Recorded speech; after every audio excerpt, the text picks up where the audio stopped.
Hello friends, welcome to job fair channel. तो आज इस वीडियो में बात करने वाले हैं HAL हिंदुस्तान एरोनॉटिक लिमिटेड की तरफ से जो लेटेस्ट नोटिफिकेशन निकाली गई है उसके बारे में। यहाँ पर जो है वेरियस एग्जीक्यूटिव पोस्ट के ऊपर आपकी वैकेंसीज निकाली गई हैं और ये वैकेंसी जो है वो फिलअप की जाएंगी लेटरल एंट्री के थ्रू। लेटरल एंट्री के थ्रू जो है ये एग्जीक्यूटिव पोस्ट जो है वो फिलअप की जाएंगी। ये एप्लीकेशन फिलअप होना स्टार्ट हो गई है 2 अक्टूबर से और जो लास्ट डेट है इस एप्लीकेशन के लिए अप्लाई करने की वो है आपकी 30 अक्टूबर। 30 अक्टूबर जो है वो इस एप्लीकेशन के लिए अप्लाई करने की आपकी लास्ट डेट है। 30 अक्टूबर 2024 तक आप जो है वो इस एप्लीकेशन के लिए अप्लाई कर सकते हैं। 30 अक्टूबर 2024। HAL जो है हिंदुस्तान एरोनॉटिक लिमिटेड, ये नवरत्न पब्लिक सेक्टर अंडरटेकिंग है। मिनिस्ट्री ऑफ डिफेंस के अंडर आती है, गवर्नमेंट ऑफ इंडिया के अंडर आती है। ये गवर्नमेंट ऑफ इंडिया के अंडर है ये HAL।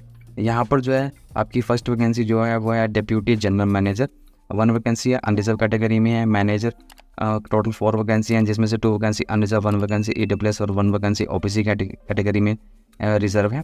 Next vacancy deputy manager की है, 8 वैकेंसी हैं और 1 वैकेंसी आपकी unreserve, 1 vacancy EWS, 4 vacancy OBC, 1 vacancy ST और 1 वैकेंसी SC कैंडिडेट्स के लिए रिजर्व है। डिप्यूटी मैनेजर फाइनेंस में आपकी 6 वैकेंसी हैं जिसमें से 2 वैकेंसी अनरिजर्व है, 2 वैकेंसी EWS और 1 vacancy OBC, 1 vacancy SC candidates के लिए रिजर्व है।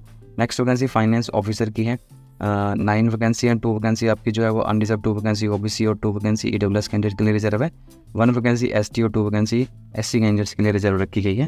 Next vacancy deputy manager HR की है, 8 वैकेंसी हैं जिसमें से 3 वैकेंसी अनरिजर्व है, 1 वैकेंसी EWS, 2 वैकेंसी OBC और 2 वैकेंसी SC कैंडिडेट्स के लिए रिजर्व है। Next vacancy deputy manager PR media communication में है, 3 वैकेंसी हैं जिनमें से 1 वैकेंसी अनरिजर्व, 1 वैकेंसी OBC और 1 वैकेंसी SC कैंडिडेट के लिए रिजर्व है। Next vacancy officer PR media communication में है, 2 वैकेंसी हैं, 1 वैकेंसी अनरिजर्व, 1 वैकेंसी OBC के लिए रिजर्व है। नेक्स्ट वैकेंसी ऑफिसर की है कंपनी सेक्रेटरीट में, सेक्रेटरीट की 1 वैकेंसी है अनरिजर्व कैटेगरी में है। फायर ऑफिसर की 2 वैकेंसी है, 1 वैकेंसी अनरिजर्व और 1 वैकेंसी आपकी जो है वो OBC कैंडिडेट्स के लिए रिजर्व है। इस तरह से टोटल यहाँ पर 44 वैकेंसी हैं एग्जीक्यूटिव की और ये वैकेंसी जो है वो लेटरल एंट्री के थ्रू जो है वो फिलअप की जाएंगी। यहाँ पर आप देख सकते हैं जो एजुकेशन क्वालिफिकेशन रखी गई है। अगर आप डिप्यूटी जनरल मैनेजर के लिए अप्लाई करने वाले हैं तो बैचलर डिग्री होनी चाहिए किसी भी रिकॉग्नाइज्ड यूनिवर्सिटी या इंस्टीट्यूट से एंड फ्लाइट सेफ्टी कोर्स आपने जो है वो किया होना चाहिए। अगर आप मैनेजर और डिप्यूटी मैनेजर IIM के लिए अप्लाई करने वाले हैं ग्रेड 4 और 3 के लिए, तब डिग्री इन इंजीनियरिंग में अगर आपके पास है, टेक्नोलॉजी BE BTech कर रखी है अगर आपने, तब आप इस एप्लीकेशन के लिए अप्लाई कर सकते हैं। नेक्स्ट वैकेंसी जो है वो डिप्यूटी मैनेजर फाइनेंस में है और फाइनेंस ऑफिसर की है ग्रेड 3 और 2 की।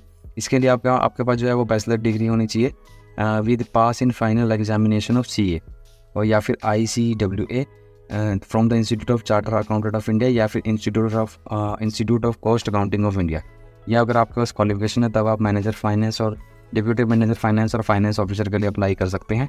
उसके बाद डिप्यूटी मैनेजर HR की वैकेंसी है। इसके लिए आपने जो है वो बैचलर डिग्री की होनी चाहिए विद PG डिग्री और या फिर PG डिप्लोमा या फिर MBA MSW या फिर MA specialization in PG degree in PG diploma और MBA MSW और MA ये आपके पास होना चाहिए। Human resource, personal management, industrial relation, labour management, organization development, human resource development, labour welfare etcetera में आपके पास जो है वही क्वालिफिकेशन होनी चाहिए। पोस्ट ग्रेजुएशन डिग्री डिप्लोमा आपने जो है वो किया होना चाहिए। स्पेशलाइज्ड कंसर्न डिपार्टमेंट में आपका जो है वो degree diploma, post graduate degree diploma होना चाहिए। अगर आप डिप्यूटी मैनेजर PR कम्युनिकेशन के लिए अप्लाई करने वाले हैं, मीडिया कम्युनिकेशन के लिए या फिर ऑफिसर PR मीडिया कम्युनिकेशन के लिए अप्लाई करने वाले हैं ग्रेड 3 और 2 के लिए, तो bachelor degree in any discipline अगर आपके पास है तब आप अप्लाई कर पाएंगे विद PG डिग्री या PG डिप्लोमा जर्नलिज्म या कम्युनिकेशन में आपके पास जो है होना चाहिए। Next vacancy officer company secretary की है ग्रेड 2 की, pass in associate membership examination of the institute of company secretary of India. ये आपने जो है क्वालिफिकेशन जो है वो क्लियर की होनी चाहिए। फायर ऑफिसर के लिए आपके पास जो है वो हैवी व्हीकल, ट्रांसपोर्ट व्हीकल का लाइसेंस होना चाहिए। Bachelor degree in fire engineering में आपके पास होनी चाहिए। आपने NFSC से की होनी चाहिए। Bachelor degree in fire engineering technology में आपके पास होनी चाहिए किसी भी रिकॉग्नाइज्ड यूनिवर्सिटी इंस्टीट्यूट से। एसोसिएट मेंबरशिप आपने जो है membership examination of institute of fire engineering UK से क्लियर किया होना चाहिए। Degree of recognized university with pass in GIF EF India/UK। इसके अलावा graduate in science BSc with physics, chemistry and math processing, minimum 60% marks in aggregate. ये अगर आपके पास है तब भी आप अप्लाई कर सकते हैं। डिविजनल ऑफिसर कोर्स भी साथ में आपके पास होना चाहिए। 22 वीक्स का ये ड्यूरेशन का आपके पास जो है वो national fire service college Nagpur से जो है वो ये कोर्स होना चाहिए, तभी आप इस एप्लीकेशन के लिए अप्लाई कर पाएंगे। ध्यान रखना है कि ये एग्जीक्यूटिव पोस्ट जो है वो लेटर एंट्री की है, इसलिए यहाँ पर कुछ एक्सपीरियंस आपसे मांगा गया है। ये आपका एक्सपीरियंस है, ग्रेड वाइज आपका एक्सपीरियंस जो है यहाँ दिया गया है। मिनिमम एक्सपीरियंस के बारे में आपको यहाँ पर डिटेल में बताया गया है, जिसे आप चेक कर लेंगे। सभी वैकेंसीज़ के लिए मिनिमम एक्सपीरियंस जो है उसके बारे में कंप्लीट डिटेल में आपको जो है नोटिफिकेशन में दे रखा है। जो एप्लीकेशन फ़ीस है यहाँ पर वो है आपकी 500 रुपीज़। 500 रुपीज़ आपकी एप्लीकेशन फ़ीस है। पर अगर आप SC ST PWBD कैंडिडेट्स है तब आपको किसी भी तरह की कोई एप्लीकेशन फ़ीस यहाँ पे नहीं करनी है। 500 रुपीज़ एप्लीकेशन फ़ीस सिर्फ और सिर्फ वो कैंडिडेट्स पे करेंगे जो अनरिजर्व जनरल या फिर OBC EWS कैटेगरी से बिलोंग करते हैं, या फिर अदर एक्स सर्विसमैन वगैरह कैटेगरी से बिलोंग करते हैं। तो अगर आप SC ST PWBD हैं तब आपने किसी भी तरह की कोई एप्लीकेशन फ़ीस यहाँ पे नहीं करनी है। सिर्फ और सिर्फ ये जो 500 रुपीज़ एप्लीकेशन फ़ीस है ये अनरिजर्व OBC EWS कैंडिडेट्स के लिए है। नोटिफिकेशन का लिंक जो है वो आपको डिस्क्रिप्शन बॉक्स में मिल जाएगा। ऑनलाइन मोड से आपने जो है वो इस एप्लीकेशन के लिए अप्लाई करना है।